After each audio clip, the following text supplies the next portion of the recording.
Yeah, you read the title right. He beat the cat. Trigger warning.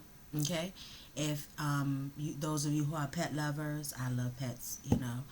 And even if you're not a pet lover, this will probably still trigger you. Um, I just want to give you a warning first before I go. So brace yourself. Sit down or whatever. You might even, and I'm not even playing what I'm saying this. I'm not even trying to be funny, but some of you might even shed a tear.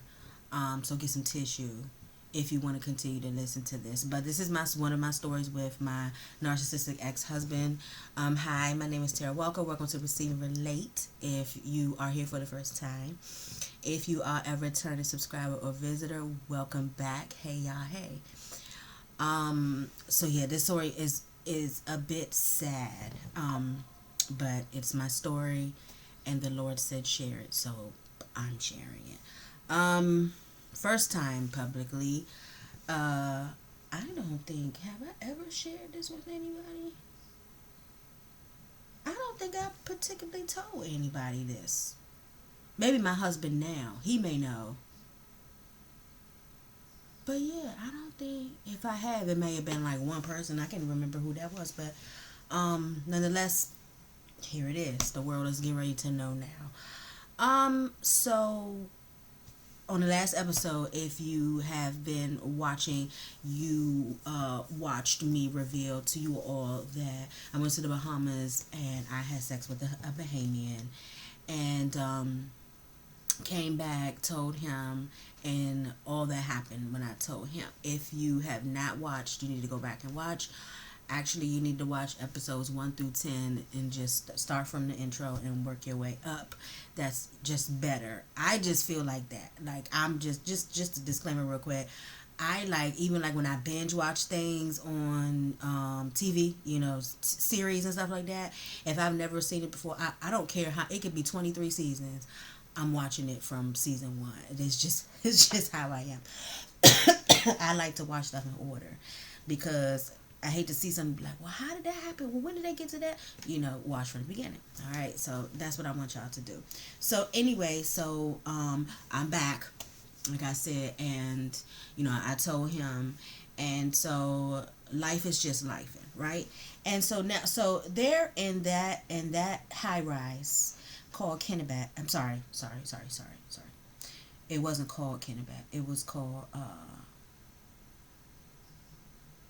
Lord, I done forgot the name of them. I don't remember the name of it. I know it was on Kennebec Street, okay? Over there in Oxon Hill, Maryland. They had a rodent infested high rise. I don't know how the garden style homes were. I believe they were too. But I lived in a high rise on the 5th floor. And we had mice, okay? And not just me, but the whole building.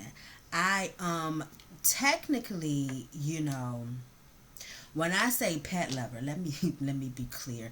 I really prefer dogs. I love dogs. I'm I used to say that I didn't like cats until I got David. His name was David, by the way, David the cat. But I'm still not a huge fan. But if there's a problem, I get over it, because later on in life I would get a friend of mine gave me their cat because there was a problem where I was staying. Okay, so to fix the problem, I got over it. Okay, quickly. So there was something called, I don't know if they still have them down there in PG County, because I've been up here in Baltimore for some years now. But there used to be something that come in the mail. It was a little magazine called the Penny Saver. And in the Penny Saver, people would list stuff that they was giving away. I think they were all free. I don't think they were anything. It could have been stuff in there people sold, but what I remember, it was free because we got David free. And so there was this Caucasian family, and they lived in Virginia, I believe. And they had put the ad in there, and I just was like, I cannot live like this. So when we saw the ad and we saw they was giving away the cat, we was like, okay. So we called him up, made arrangements. We went to go pick up David. And David was so cute. Don't ask me what kind of cat he was. I don't know. I know he shed a lot. Who he shed. But he was just so cute. He was so cute. He was white, and he wasn't like the striped kind, because I had one like that later on. He just was white and fluffy, like white and tan. Oh Lord, if this lady ever sees this video, let me apologize. If you recognize me and remember me, ma'am, and if you in this video ever come across your YouTube feed, uh, I'm so sorry. It wasn't me. I just want to apologize ahead of time. And the reason why I say that, y'all, is because she had several cats, but she was very attached to. David was young. I think she said. Unknown caller. I'm so sorry. I forgot to put my phone on. Do not disturb. I think she said he was like two or something. He was very young. He was very young. He wasn't a kitten, but he was very young. I think she said he was one of her youngest cats, and that might have been why she was so attached to him too. But after keeping him for, I understand, he was so sweet. I'll get to that. So and the reason, like I said, yeah, she was attached because she actually, it was either her or her husband called us the next day. No, it was her. It was her. After we picked David up, brought him home, I think it was like the next day, the wife called and asked us could we bring David back. And we were like, huh? Like, what? And then I don't know if the husband heard her in the background or he called us back after the conversation, was like, y'all don't bring him back. Like, I had to talk to her, almost talk to her off the ledge. And I felt so bad. I was like, oh, but he was like, no, dear, they had like 6 or 7 other ones, but she loved her some David, and I would later understand why. But he was like, no, dear, we gave them away. You cannot do that. You cannot be reneging. Those of you who play spades, right? And so we were able to keep David. David took care of the problem eventually, but when David got home to us, David hid in the couch. I had this like big, and we got the couch from a penny saver too. Somebody gave us that couch. It was like this it was a fluffy, everybody liked that couch. And that apartment was so big that I actually had 2 full couches in that living room that didn't match. One was my ex-husband's father's old couch, and then the other one, and it was dark gray, and the other one was a beige couch. And we just got it just for just to have it, because they was giving it away, because it wasn't for company. I was about to say for company. My company didn't happen until after my ex-husband moved out, right? Because he, I couldn't have no company. I couldn't have no friends. I'll get to all that. So so anyway, David, when he got there, he went, like, when I say he went all the way down, he didn't even go in under the cushion. He went in the back of the sofa, like in how you say it, like the little back hump. The part that you lean your back on, he went down underneath that. like when I pulled the cushions out, I still couldn't find him. I had to really find him, and at first I was like scared to pull him out because I ain't want him like scratch me or nothing like that. And I was able to pull him out. But he would eventually make his way back there. Bless his heart. He was so sweet. He was so scared. He didn't know us. You know what I'm saying? All he knew was the family that he came from. But eventually he came out and he stayed out. It only took him maybe, I say like 5 days. Something like that. I don't even think it was a full week before he would come out about and and when he would come and eat and stuff like that, he would stay out because he would like eat, go back in his Lord. Listen, he ain't want nothing to do with none of us. Okay, neither one of us. So I just wanted to get y'all that beginning because he was so sweet. He was so sweet. So it was nothing that the cat did. He wasn't a kitten. He was already trained. It doesn't take much for cats. You know what I'm saying? You take them so they can sniff where they supposed to eat and where they supposed to poop, and then they going about their business, right? And so once he started beginning to stay out and about, the problem that we had ceased immediately. Thank you, Jesus. Okay. So I would play with him sometime. I think got a couple toys and everything for him. He was so sweet. So now, again, like I said, if you've been following along, you'll know how I was telling you how my ex-husband, we wasn't married yet at the time. He had this temper, this Dr. Jekyll and Mr. Hyde. So he would be one way at church. So people saw him a certain way at excuse me, the church people saw him a certain way at church. But they never saw him behind closed doors where I was living with him at home.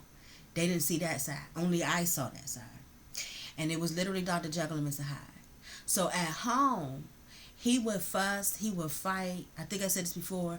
When he would, case in point, last video, when I revealed to him that I had sex with the Bahamian, I'm thinking he was going to like blow up, like scream at me from the top of his lungs, like he normally does.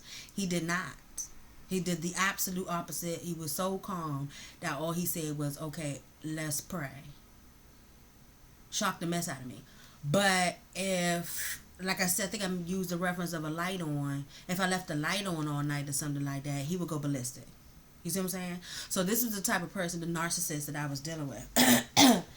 And so that would happen. We arguing over just dumb stuff. He's screaming to the top of his lungs over dumb stuff. We're consistently at it all the time. Well, really him, and then if I didn't feel like being bothered or anyone here, he would get mad even more.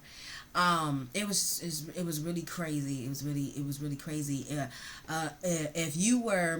If you were a live viewer, right? if there was some type of live feed back there in my home, because women get blamed for this a lot. It would seem as though I was the male and he was the female. That's how it was. He was always like I said, always wanted to get the last word. I had to understand. If he said the sky's blue and I said the sky's purple, I would have to eventually say the sky's blue before he would calm down off his. You know what I'm saying? I had to agree with him. There was no agree to disagree. I had to agree and I had to understand. And if I didn't want to understand, and it wasn't that I didn't understand, but if I didn't want to understand because I still believe that the sky is purple, he would then call me stupid. I would be stupid. I would be uneducated. I wouldn't be as smart as him. See, this is why I play chess. This is his words. This is why I play chess, because chess makes you very intelligent. You need to play more chess. You're not a deep thinker. You're a surface level. All of these things is what I was getting behind closed doors. Okay, and this again is before. I keep stressing that we got married. We didn't. This is around 2003, 2004. We did not get married until 2009. I will get to that. Okay. So all of this is going on. So now I'm at work. So let's say we have an argument on the way to the train station. So he used to drop me off at the train station. I would take because I used to work in Washington D.C. And so he would drop me off at the train station. I would take the train so he could have the car. This is what I would allow him to do. Okay, because he didn't have a car. Or he had a license, but he didn't have a car. So so I'd be at work, you know what I'm saying? Or say we on the way to work, and let's say we had some type of argument on the way to work, right? Or I could be at work, because this would eventually happen even more after we got married. And he got me written up for this too. When he would argue with me at work, he wouldn't respect that I have a job and wait till I got off and got home. He would argue with me over the phone at work. And I was the executive assistant over in a whole department. And the department had like 100 and something people. And I worked in I didn't have a cubicle, I didn't have an office. So anything I could say, literally anybody can hear. And so we would be arguing, you know what I'm saying? If I hang up, he calling back. If I can't ignore it, because the phone didn't have a caller ID back then. It was the older phone. So So I didn't know who was calling. So I had to pick up the phone. I couldn't let the phone just ring because it could be somebody that needed something, right? Anyway, this is what I went through with him. So again, that happened after we got married. But he would do this still when we weren't married. So he'd be mad. Like I said, he'd just be mad at me for something. Y'all, I came home one day. He picked me up. I walked in the door, seen David. And he wasn't, let me see. He wasn't in the couch. I was trying to remember, did he start going back and hiding in the couch? He wasn't in the couch, but I seen him. And y'all, his whole nose had dark blood. Just blood. right here in his little teeny nose, blood. And the first time I saw it, I was like, you know how you gotta ask yourself, you really. Sometimes I be gaslighting myself sometimes, cause I be like, nah, nah. I know that's not what I see right there. We gonna say, okay, he got in my red lipstick or something. Maybe that's a little food on this, knowing his food ain't red, right? I was like, nah, that's not what I think it is. I'm telling you, I kid you not. Because I didn't say anything the first time I saw it. I was like, nah, nah. Or maybe he scratched himself, you know what I'm saying? Or maybe he was fighting with one of them, you know. These are just the thoughts that are going in my head. I'm just like, yeah, because there's no way. It's no, I know he ain't in here beating this cat. I know. I didn't even want to think it. You see what I'm saying? So, time went on again. And I don't remember, and I'm telling you, if I don't remember, I've said this before in another video, if I don't remember something, I am not going to make it up, okay? So I'm going to let you know here, unedited video, I don't remember the time frame from the last time I saw it, the first time I saw it and the next time. I do not. I don't think it was long, but I'm not going to say it was like the next day, right? So I came home, I saw David again.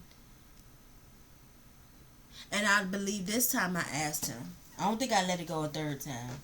I said, why is his nose like that? Is his nose bleeding? You know what he told me to say? Excuse me. You know what he told me? He said, yeah, it's bleeding. I beat him. I beat him to keep from beating you.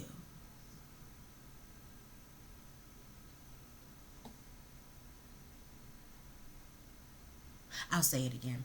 He said, yeah, I beat him. I beat him from I beat him from beating you. I beat him from putting my hands on you because you be making me so mad when I gotta take it out on something. So you mean to tell me, first of all, the fact that you want to put your hands on me, that in itself is a no right there. But you said you beat our sweet cat that has never done anything.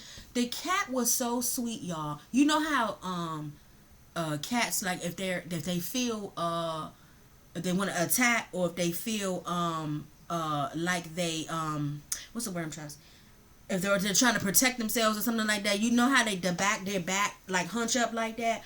When I promise you, the entire time I had David, I never even saw his back rise up. I never even saw his. When I tell you, he was the sweetest cat.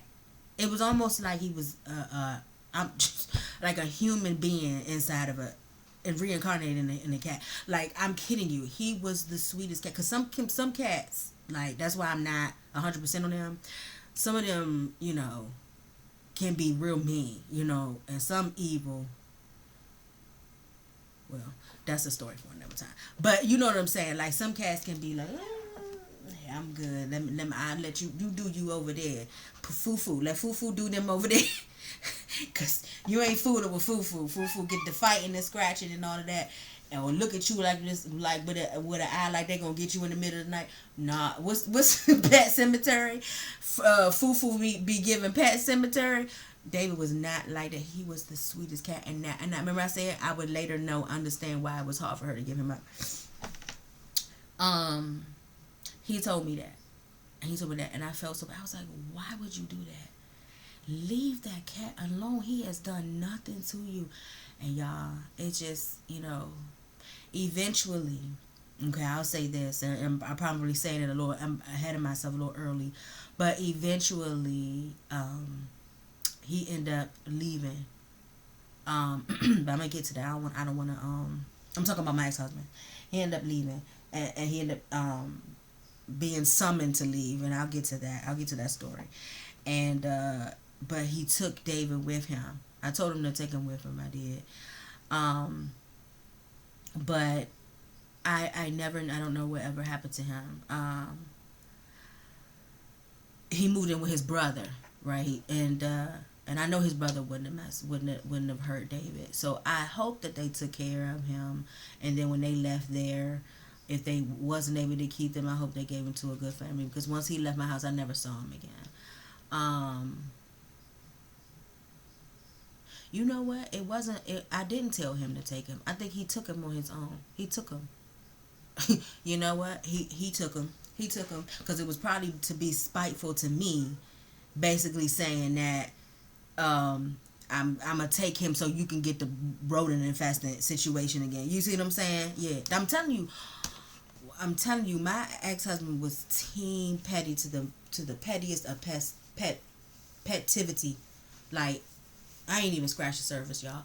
So that's the end of this story. My ex husband is texting me. That's what y'all hear. Sorry about that.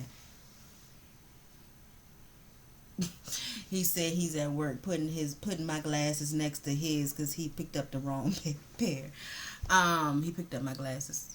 Um, yeah, sorry about that, y'all. This is it for this episode. Make sure you like, share, subscribe, and continue along with me on this journey. Okay, if you have a story, or if you just have a situation that you experienced something like that with a narcissist, hit me up in the comments and let me know if you feel comfortable. um I am going to be sharing more, so I want you, if